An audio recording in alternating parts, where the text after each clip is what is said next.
Johnny Dollar. Betty Lewis. Huh? Oh, hi, honey. Marry me? Well, what's that? I said, will you marry me? Oh, just round up a preacher and I'll meet you at the church. Serious, Johnny? Oh, I wish you were, you rascal. With you, Betty, I sometimes wish I could. No, wait a minute. Catch me still half asleep this way. Betty, where did I say you do it up at the crack of dawn? What are you talking about? It's almost 8 o'clock. Exactly what I said, the crack of dawn. You're just spoiled, Johnny, and, well, I don't know whether to forgive you this time or not. Uh-oh. Now what have I done? My housewarming party. Oh, no. Oh, yes. It took me 3 months of hard work to get my new little house fixed up out here. No visitors, no fun, no nothing Betty. to work. And then when I do invite you and you accept... Betty, honest, listen. This is crazy business of mine. Better be good, Johnny. Well, I was out in Eugene, Oregon, and there was no way... Eugene, Oregon? Yeah, one of those last-minute things, insurance investigation. There was no way I could get out of it. Honest? Honest. I only got back late last night. But I'll make it up to you. I swear I will. Well... let's see. Today is, What? Betty. Hello, Betty. What's the matter, Johnny? You're asking me, those gunshots. And if I suddenly groaned and dropped the telephone, would you come running out here? Are you kidding? What? Only I cannot tell a lie. That was just some hot rod kid with a cut-down convertible. Oh, Backfire, huh? Yes. Every morning at exactly 8 o'clock. You could set your watch by it. Are you sure that's all it was? Well, if you don't believe it, why don't you come over here and see for yourself? Tomorrow, maybe? At 8 o'clock in the morning? Sure. And, honey, I'll cook you the greatest breakfast you ever had. Yeah, but... Maybe even convince you that married life isn't such a bad idea after all. On the strength of a platter of ham and eggs? Tomorrow. Johnny. Hey, look, why don't we go somewhere tonight? I'll take you out to dinner and... No. If you're really sorry about missing the party, if you really do want to see me... Well, sure I do. All right, then. Tomorrow morning for breakfast. Betty. Bye, honey. So, why not?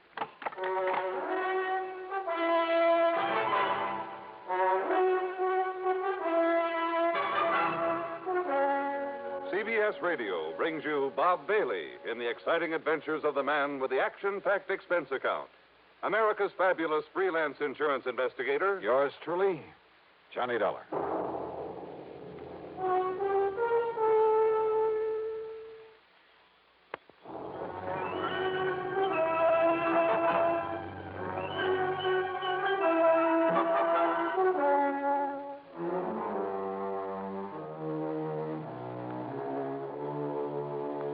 Expense account submitted by Special Investigator Johnny Dollar to the Universal Adjustment Bureau, Hartford, Connecticut. Attention, Mr. Pat McCracken. Following is an account of expenses incurred during my investigation of the Backfire that Backfired matter. I know, Pat, you haven't assigned me to a case.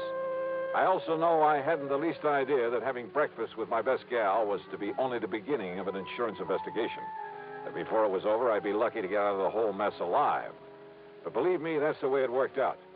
So if there's any question about your company paying this expense account, well, just read on.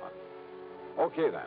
Expense account item 1, the following morning, that is, $4.25 for a tank full of gas for my car. By the unearthly hour of 7:40 a.m., I was on my way to far out beyond the edge of town to 11325 East Maple Drive and the newly acquired domicile of my date for breakfast, Betty Lewis. Now, I'm not used to this early morning stuff and was kind of surprised to find so much of the world wide awake. It was warm and pleasant, too early for the scorching summer sun. Front lawns of the rather nice homes in this section glistened with dew. The fields and trees were filled with millions of birds, all singing their heads off, with squirrels chattering away. Yep, real pleasant. Something I'd have to try again sometime. Betty's place, which I hadn't seen before, turned out to be a very cute one-story affair, coral roof and shutters to match. It was set comfortably in between a couple of somewhat larger homes. As for Betty, who stood there at the front door waiting for me, well, I don't know how she does it, but that ever-loving doll, even at this hour, looked as smart and attractive as any man could want. I just can't believe it. And it's still a full 6 minutes before 8 o'clock. Hi, honey. Mwah. Yeah, so early in the morning? You mind? I do not. Come here, yeah? Oh, Johnny. Ruff. Gee, what this morning air does for you. Come in, huh? Said the spider to the fly? Oh, sure. I make no bones about it. Your neighbors used to seeing this sort of thing? Oh, sure. I've been having strange men in for breakfast every day. Uh-huh. You know, just so the neighbors wouldn't be shocked when I finally dragged you into my trap. How do you like it, Johnny? Oh, yeah. Hey, looks real nice, Betty. Of course, if I had some nice guy to share it with. If you had any sense, you'd marry me, you know. Yeah. And if I had any sense, I'd get out of this crazy business of mine. Then maybe I could settle down to something like a normal life. 9 to 5 in some air-conditioned office, a nice home to come home to, maybe raise a family. Johnny, you know darn well you'd never be happy with that kind of a routine, humdrum existence. Oh, no? You know it as well as I do. And I guess a gal could get pretty miserable wondering where you are, if you're getting slugged or shot at, maybe dead somewhere. But we do have fun together. And I'm all for it. That is, when you're not standing me up for some glamorous redhead on an excuse you're working an insurance case. Betty, so help me. On a stack of Bibles. Oh, sure. But come on, or your eggs will be overcooked. Now, you sit right there when you can look out the window and drink your juice. Yes, ma'am. You really like my country estate? Yeah. Hey, who lives in that big house across the road? Oh, Mr. Barton J. Robinson. Used to be an attorney. Robinson, sure. He's the one who prosecuted that big insurance fraud a few years ago for one of the companies I served. See him there eating his breakfast? Bachelor, isn't he? Yes, he lives all alone. I think I'd better warn him to stay away from you, that you're my property. He's the most punctual man I've ever seen. If he isn't there when I'm eating my breakfast, I know I've overslept. Here, now. And if you want some toast... Got it. Hey, Betty, I've been thinking. Yes? Well, maybe it's just my crazy criminal mind, but... Thinking about what, Johnny? About that. Holy smoke. No, I've got so used to it morning after morning. 2 of them. No, crazy kids. You know who they are? Oh, somebody had the police come out here a couple of mornings, but of course they didn't show up then. And I guess everybody else has just got used to them the way I have. Now, let's eat. Funny, though. What? A crazy backfire. Once they get past here, they stop it. Well, don't worry about it. But I should have. I should have worried plenty about it. Perhaps if I'd been a mystery writer instead of insurance investigator who's used to solving mysteries after they've happened, well, I would have had sense enough to act right then, immediately. Or maybe... Yeah. Maybe there was still time.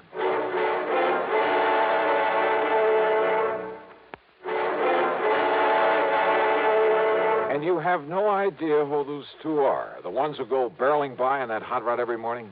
Nobody could seem to find out, Johnny. And as I said... Yeah, everybody's got used to the noise of that backfiring. But listen, Betty... Why don't you eat your breakfast, honey? You call them kids, but they aren't. Honey, please. I thought we were just going to have breakfast and talk and sort of make up for lost time. Yeah, I'm sorry for them. But now, look. Honestly, do you have to dream up a lot of mystery and intrigue about even the most normal things that happen? They cut the backfiring just as soon as they got around that curve. 3CFU 160. What? The license on that car. Oh, Johnny. Hey, listen, honey, let me use your phone. Didn't I see one right here in the living room? Oh, yeah. But why? And, Johnny, your breakfast will get cold. Be right back.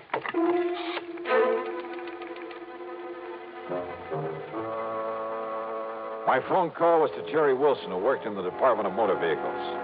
It took him a few minutes to dig into the files for me, but when he came back to the phone, his answer was short and to the point.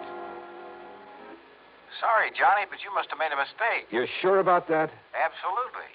But what happened? Why do you want to know? Well, I'm just curious, that's all. Oh, now, Johnny, I know you better than that. Back, Jerry, and thanks. Thanks a lot. Now, Johnny... Oh, sorry, buddy. Oh, I guess you're right, Johnny. About driving a wife crazy, I mean. I was right about that car. What? That license on it is a phony. There ain't no such number here in Connecticut. All right, so a couple of kids didn't have enough money to buy a license. I tell you, they aren't kids.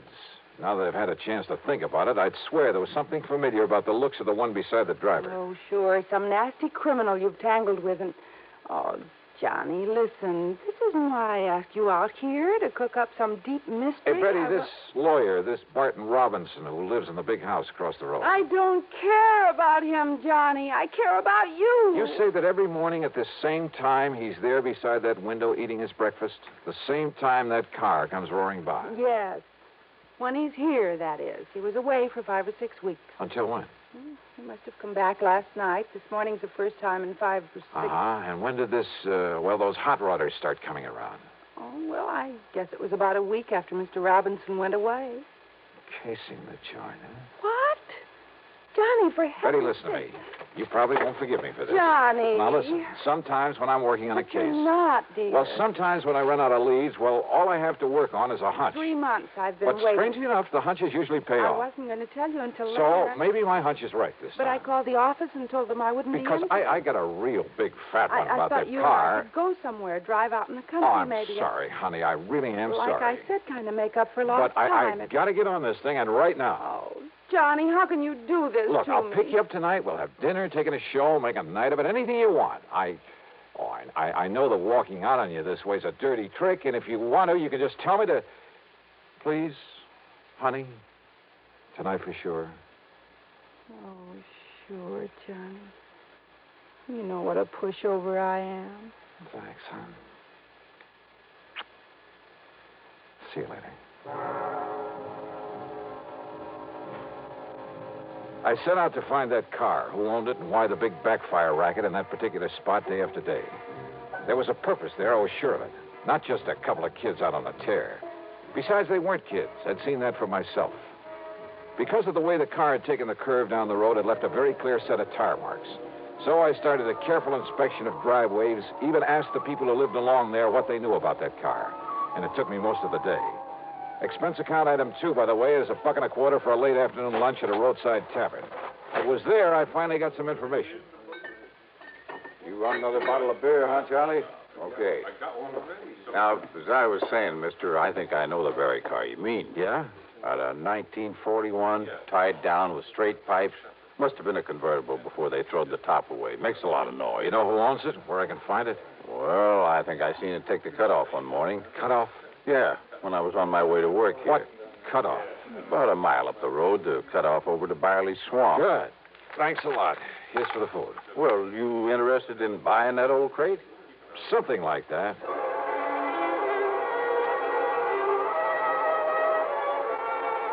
The cutoff to Barley Swamp wasn't much more than a pair of wagon tracks through the woods. But the tire marks I was looking for stuck out like a sore thumb. And they finally led off to an old shack half hidden by a heavy thicket. Behind it, sure enough, was the car I'd been looking for. The windows of the shack were boarded up. No sign of life about it. Slowly and carefully, I circled the place. Then I walked over to the door, turned the knob, opened it. And you know something? I'd been awfully wrong about there being nobody around. Okay, mister. Oh, no, you... Kill him! You asked for it. Clip him, Ringer, clip him! Yeah. Oh.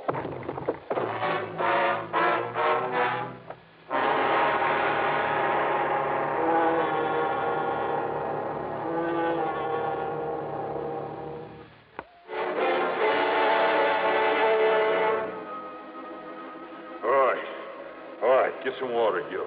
Bring him to. We'll find out what he's doing around here. Let me go through his pockets, Ringer, see who he is. Yeah, go ahead. The one called Ringer was too big for me.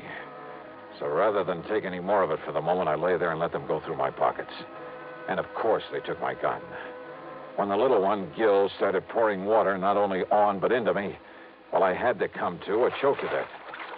More, give him the whole bucket. Yeah, sure.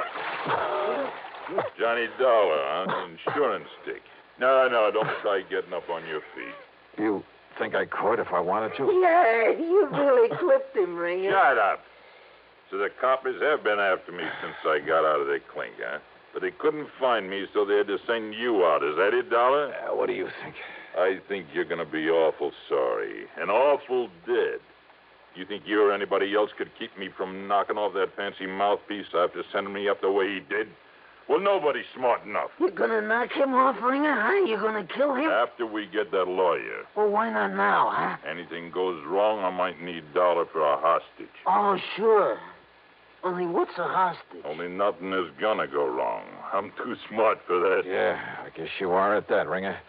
That business of driving by his house every day, the Backfire. That's right, so nobody worries about it no more. And the Backfire will cover the shots when you murder Lawyer Robbins. That's right. Nobody will even notice.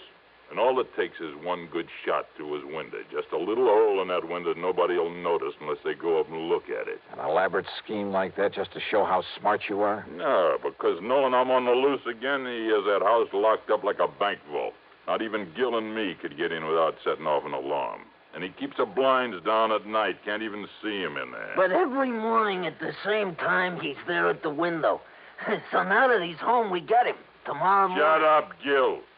Soak up some of that rawhide so we can tie him up and get out of here. Yeah, sure, Ringer. I want to get some food and some sleep.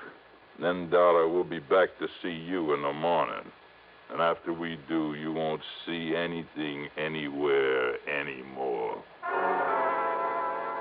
Wet rawhide that shrinks when it dries, cuts into ankles and wrists like a steel band. By the time they finally left in their hot rod, the pain was excruciating. Sure, I could roll around a bit, maybe even out the door. What good was that? There was nobody. Nobody ever came around this neck of the woods. So I lay there, straining against the bonds, hoping they wouldn't cut off the circulation completely as the rawhide slowly, inexorably... Wait. It was raining hard. I rolled myself painfully out the door into a puddle in front of it. It seemed like hours. It was hours. It was long after daylight before the rawhide finally stretched enough for me to get a hand free and take off the rest of the thongs that bound me. I looked at my watch. 8:15, which meant they'd done their job. And yeah, now they'd come back here to... Then I heard it. The hot rod coming down the soggy wagon road. Quickly, I ducked back into the shack, waited behind the door.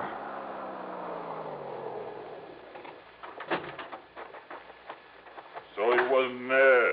We had the storm to cover us, too. I don't get it, Ringer. So he wasn't there at that window means somebody warned him. Means that Johnny Dollar warned him. That means we're taking care of Dollar right now. No, wait. Listen, What? that car coming down the road. Yeah, I see it. It's a girl that lives across the street from that mouthpiece. What's she doing out here? I don't know. If she pulls in here, we start shooting first and find out afterwards. Hey, she is. Here she comes. Look out! Shoot! Let her have it! Yeah! Oh, no, you don't, baby. Dollar, I'll kill you. I'll blast you. Oh, no! No! Betty.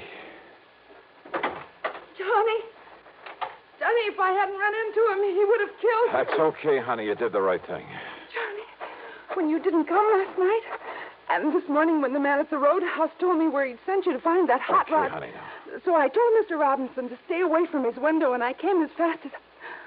Oh, are you all right, honey? Are you all right? Yeah, sure. A little wet and tired. Johnny, I was so worried. I was so worried about you. I'm sure glad you were. Thanks, honey. Oh, do that again. That's the sweetest kiss. Run over me. Try to shoot Oh, me. shut up, Ringer. You think I'm gonna... Yeah. Oh. Can't you see I'm busy? Yes. More, Johnny.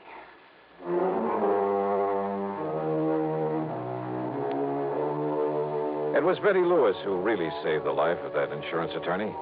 So most of this expense account covers some well-earned entertainment, plus a little gift for her. No, not an engagement ring, but a big jug of my sin. But I must admit, she certainly makes me think about the merits of... Yeah. Expense account total $450 even. Yours truly, Johnny Dollar.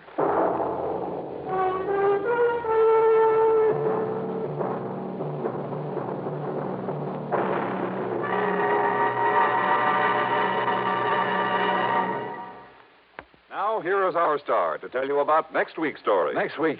Well, next week, the funniest combination of names I ever saw. And, brother, what trouble they cause. Join us, won't you? Yours truly, Johnny Dollar.